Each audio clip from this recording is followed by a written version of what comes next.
Hello, all. We'll continue our study on spiritual disciplines. Going to transition a bit from inward disciplines to outward disciplines. And they're going to be looking at the concept and the idea of simplicity, a word that we encounter day by day, perhaps, a word that we may not use so much or think about too often, but scriptures have quite a bit to say about simplicity. And it's an inward discipline in a sense, but also comes out as an outward discipline as we make decisions. But we must make decisions about who we are and how we walk and how we think in terms of simplicity in our hearts, in those decisions which contribute before we make a decision on the outside about a particular decision to purchase something or to uh, buy something in the center, go somewhere, or invest in something. It's a decision we make, but also a decision we make inside and outside of ourselves day by day. What trips us up on living a life of simplicity? I think a number of things. For one, we're invested in sort of a semi-affluent lifestyle. We want comfort. We want the best. Sometimes we want multiple items of this, or multiple colors, multiple versions of the same item, just because we can have them, we may want them, all the flavors, all the whatever it may be. We have some people that say, here's the deal of the century, here's the deal you can't pass up. And so we feel like that we can't pass it up perhaps, or someone talks us into it being a good deal. But the truth is, simplicity is freedom. I've watched those shows, and you've probably seen some of them on tiny house living and how people condense their things down to just a small number of, a wardrobe that's 4 feet, 3 or 4 feet long in a closet, as opposed to two closets, or extended past that, and just a few pots and pans, and just a very simple life. And that's a lot of freedom in that. Simplicity, as simplicity comes, we have a lot of freedom, have a lot of bondage as we begin to store things and take care of things and get storage units and other kinds of things. It becomes quite bonding. So simplicity can be something that's quite freeing. As we talk about simplicity, how can it change us? I think it makes us have a simpler life. I know that's a bit redundant, but our words and our speech become more simple, few words, more truthful and honest, perhaps more listening, as James calls us to do. Our lust for status and position begin to disappear as we take on a more simple way of life, and then we're free to serve. As we take on a more simple way of life, we begin to have less of the showy extravagance, perhaps, that goes on in the world, and status symbols around us. And then also our goods become available to others. We begin to say, well, I don't need this, or I don't need as much of this, or I'm going to save instead of spend. And then we're able to help someone else who's truly in need. It sounds sort of like the book of Acts as we read Acts chapter 2 and chapter 4 in the early church, and some of the things that are going on there. As we talk about simplicity too, in terms of electronics and other things, we begin to realize that life goes on as we're away from some of those things. A story that I read, Richard Byrd, after being in the Arctic for months, came back and said, I'm learning that a man can live profoundly without masses of things. I'm sure he took very little with him to the Arctic, and came back and was much more fulfilled after that experience. Sometimes, as we think in terms of a lack of simplicity, or life being complex, or getting things in our life that lead to challenges of complexity and lack of simplicity, sometimes we lack a divine center. In other words, we lack God being at the middle of our life. We're going to end looking at that concept in a little bit. But instead of turning to God for security, we begin to turn to things. If I have this thing, then it'll bring comfort. If I have this item, then I'll be okay. Whatever it is, we seek comfort in those things rather than seeking comfort in God. The Bible addresses simplicity quite a bit. I want to look at some of those passages. Jesus Paul talks about simplicity quite a bit. And Jesus talks about it too, Paul as well, talks about it in terms of money and economics. I think that's tied a lot to simplicity. The decisions we make with our finances, what we're going to purchase, what we're going to invest in, it tells a lot about how simple our life can be. Scripture, as we look at the Old Testament as well as the New Testament, talks about a lot about it being against exploiting the poor, against accumulating wealth and for wealth's sake, and not using that wealth. And that can be quite challenging in the assumptions we make about our decisions as we walk day by day. Jesus in Luke 16:13 said, "No one can serve two masters. Either you will hate the one and love the other. You'll be devoted to the one and despise the other. You cannot serve both God and money." There's a choice to be made there. One is going to come out as a priority. We may not in our minds say one or the other is a priority. Hopefully we do. But if we don't make that decision, then one is going to float to the top eventually. And if we don't make an intentional decision, many times money or the world will float to the top as a priority rather than God being the priority. Luke 6:20 and verse 24 says, "Blessed are those who are poor, for yours is the kingdom of heaven. But woe to you who are rich, for you have already received your comfort or consolation." Matthew 6:19 through 21, "Do not store up for yourself treasures on earth, where moth and vermin destroy, and where thieves break in and steal." And we see, as we see people storing up treasure here on Earth. If you've ever watched some of those storage unit shows, of course, some of those may not be true, but as we look at some of those shows, that does is a reality of people having these things stored up. Some of them decaying in a storage unit or in a garage or in a storage garage on their property, and then they pass away, and someone goes in and looks and finds these things, and some are rotting away, some are good and valuable perhaps, but they just decay. And as we think in terms of thieves stealing things, our treasures on earth, very valuable things sometimes get stolen, and people get frustrated with that as they invest in these things, treasures on earth. But in verse 20, Jesus contrasts, "But store up for yourselves treasures in heaven, where moths and vermin do not destroy, where thieves do not break in and steal." So the contrast there is, as we invest in heaven, no one can steal our salvation. No one can take away salvation from us and the values that heaven brings. And Jesus concludes there by saying, "For where your treasure is, there your heart will be also." So where is your treasure? Where are you placing your treasure? And that's the answer to where your heart is. Are you placing your treasure on earthly things? That's probably where your heart is. Are you placing your treasure in heaven, on God? Then that's probably where your heart is. And Jesus says, of course, invest in those things that last rather than the things that are temporary. And it can be challenging as we speak in terms of economics and in terms of wealth. And we sometimes define wealth as saying, well, I'm pretty poor compared to Bill Gates or someone with great wealth. But of course, as we think in terms of ourselves, we are pretty wealthy as individuals, as a nation. And that's being challenged a bit right now with this coronavirus thing going on. But we are still very, very wealthy in many ways. And Jesus challenged the idea of the rich entering the kingdom of heaven. As he said, it's like the camel going through the eye of a needle. Complex challenge, something.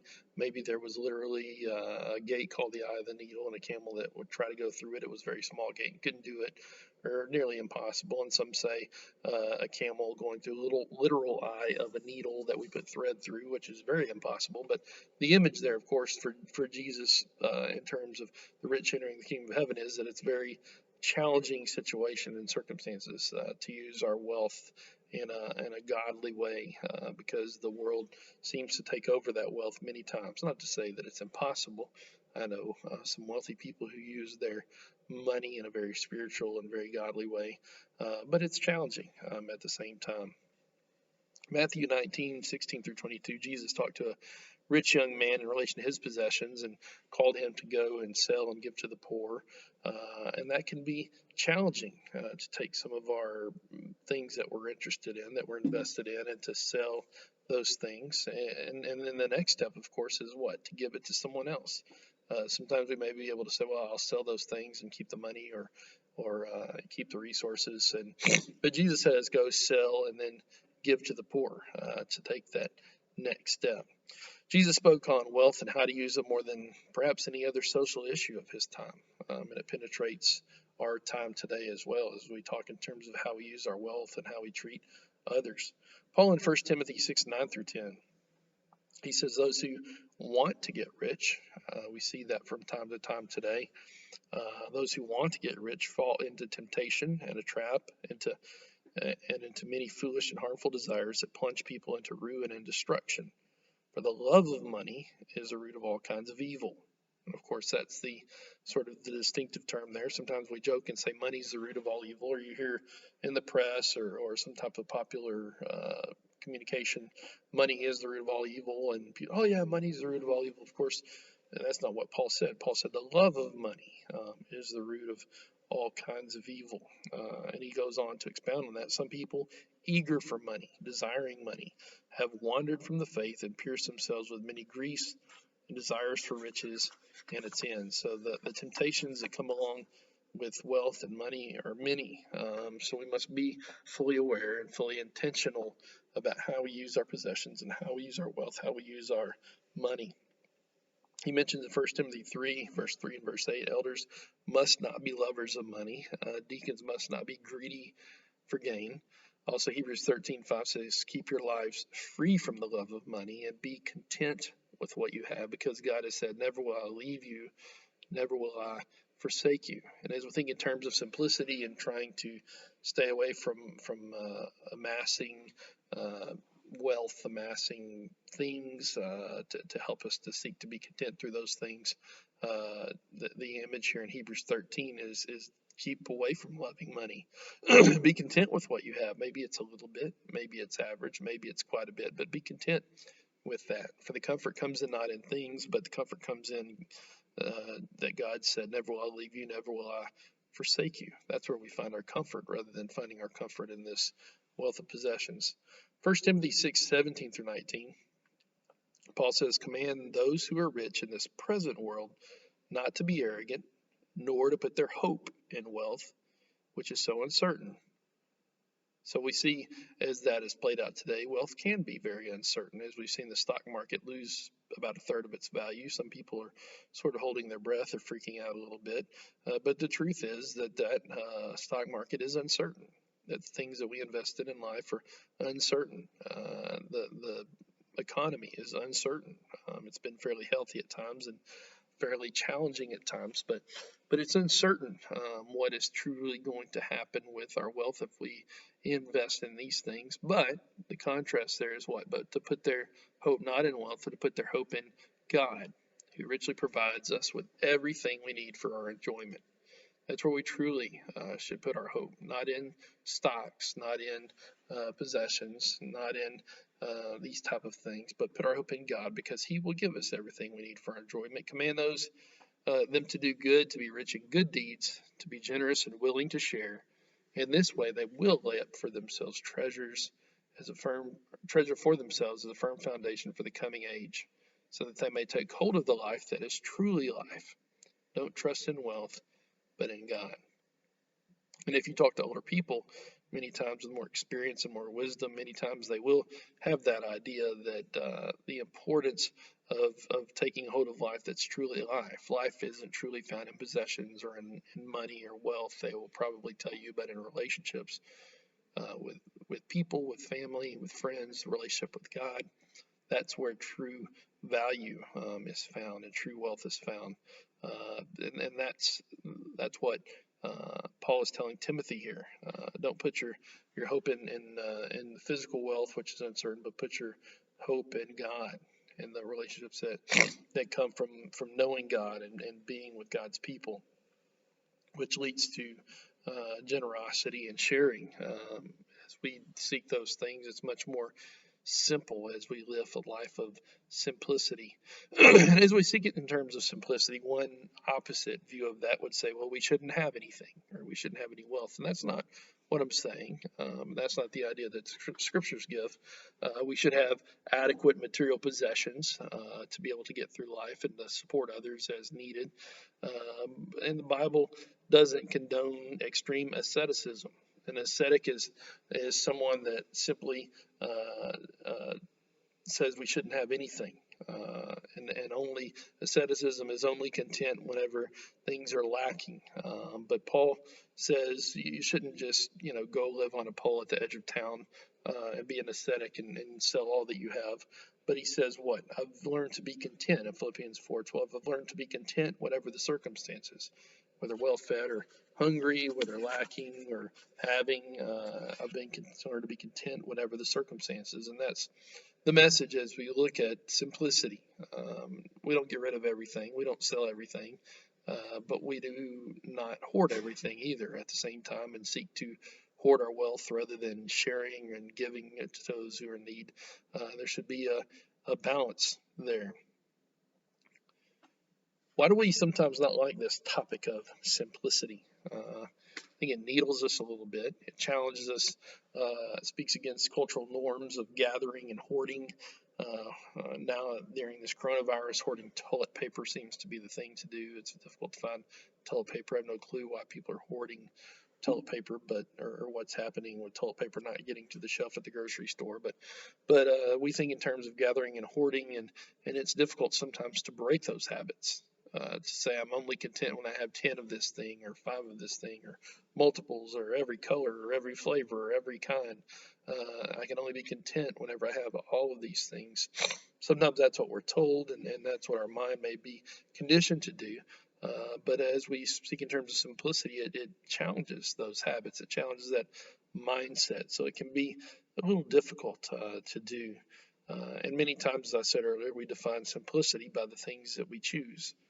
I'm choosing to drive around a nice sports car, and that's simple. Okay, maybe not. I mentioned in a video before I was praying for a Corvette whenever I was 14 or 15, and then I got a Toyota Tercel, and guess what? I enjoyed that Toyota Tercel that my parents let me use, and I had a Chevrolet Malibu after that, and I enjoyed it. I drove it until it practically fell apart because that's all I needed was a simple car to get me from point A to point B, rather than trying to have something that was perhaps a little more elaborate in life. Matthew 6:25 through 33. I want to kind of wrap up with this passage, and I'm not going to read the whole passage, but in there, Jesus says he's talking about worrying, and we've looked at that passage before. But at the conclusion, he says, "Seek first His kingdom and His righteousness, and all these things will be given to you as well." Sometimes we ask the question, "What kind of house should I have, or what kind of car should I have, or what kind of thing should I buy, or all kinds of things of this nature." And if we ask ourselves that question in light of the scripture, I think the answer will be plain to us and the answer will be revealed. If I'm seeking His kingdom, what kind of house should I have? If I'm seeking His kingdom, what kind of car should I have? If I'm seeking His kingdom, should I invest in this hobby? If I'm seeking His kingdom, should I spend time over here, over there?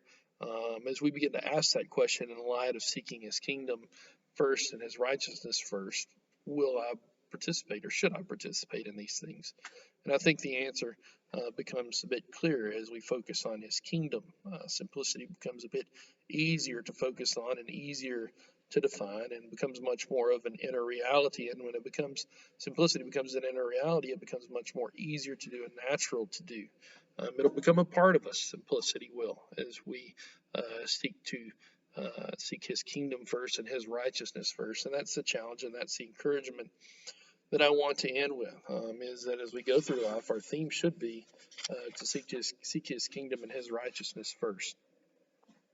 Richard Foster, in his book about the spiritual disciplines I mentioned before, wrote kind of the main book on spiritual disciplines, and it's been revised a couple times, but he has a chapter here on simplicity, and he gives 10 practical steps, and I want to end with those. I'll try to put them in the footnotes of the Facebook video as well. Practical ways to become more simple in life and put this principle into application for our life. One, he says, buy things for their usefulness rather than for their status. As I mentioned earlier, sometimes as we think in terms of vehicles or homes or maybe clothes, spending $100 on a pair of jeans versus $20 on a pair of jeans that's going to serve the same purpose, by the economical useful choice rather than the extravagant useful choice, both being useful, but one being much less than the other perhaps. Buy things for their usefulness rather than buying the status symbol. Number 2, he mentions reject anything that's producing an addiction in you.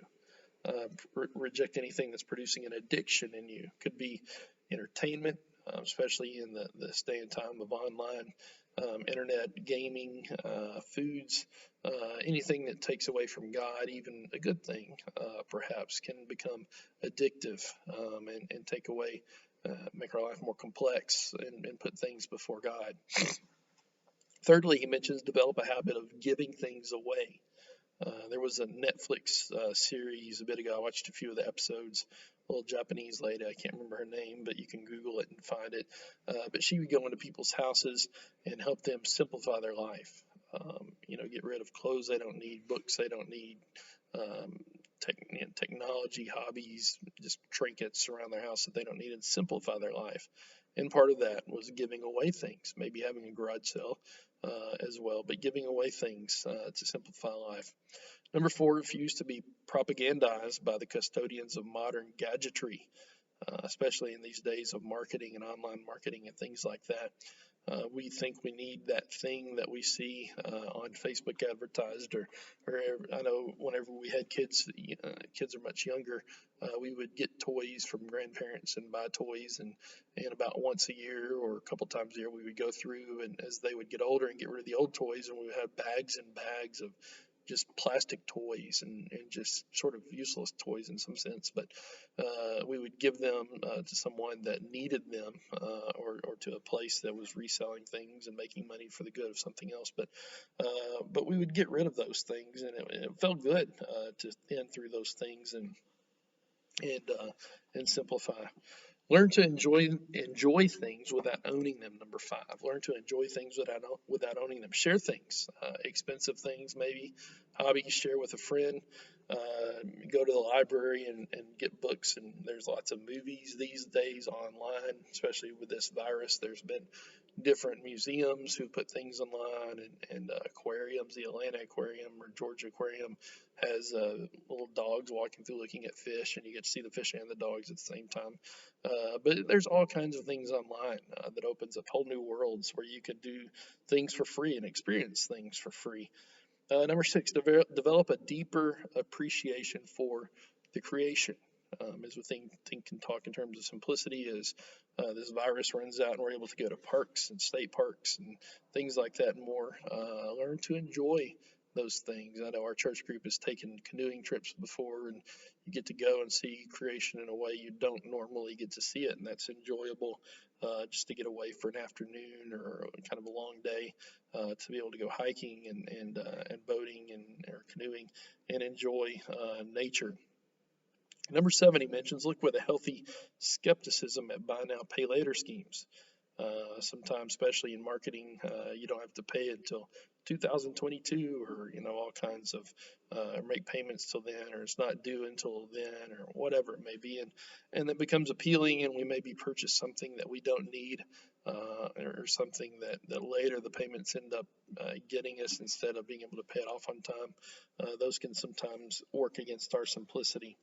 Number 8, obey Jesus' instructions about plain and honest speech. Matthew 5:37, Jesus said, let your yes be yes and your no be no. I mentioned that a little bit earlier. Quick to listen, slow to speak, James says, slow to become angry. Number 9, reject anything that breeds the oppression of others. Reject anything that breeds the oppression of others. And that's a challenging one a bit. I know sometimes in the grocery store, even, I think they have fair trade coffee. Some stores have fair trade clothing. In other words, clothes and things that were made and harvested without, taking advantage of some people, sometimes paid almost pennies per hour to work. They're paid a living wage and a fair wage to harvest the coffee or make the clothes or whatever it may be. Number 10, shun anything that distracts you from seeking first the kingdom of God. And some things may be good and legitimate things here, hobbies, as I said, even family or your job or a certain position can all be good things. But if they begin to take the place of God or distract us partially or perhaps fully from God, then they become things that can damage our relationship with God. So don't be distracted by those things. Seek first His kingdom and His righteousness, and simplicity will become much easier to do. Thanks for viewing today. And like I said, I'll try to put those in the footnotes a little bit later, those 10 recommendations from Foster, which I think are very helpful as we walk day by day. Next, we'll look at solitude, and I'll try to have that video posted over the weekend at some point, and continue our study on the spiritual disciplines. Thanks for participating today, and hope you enjoyed this video.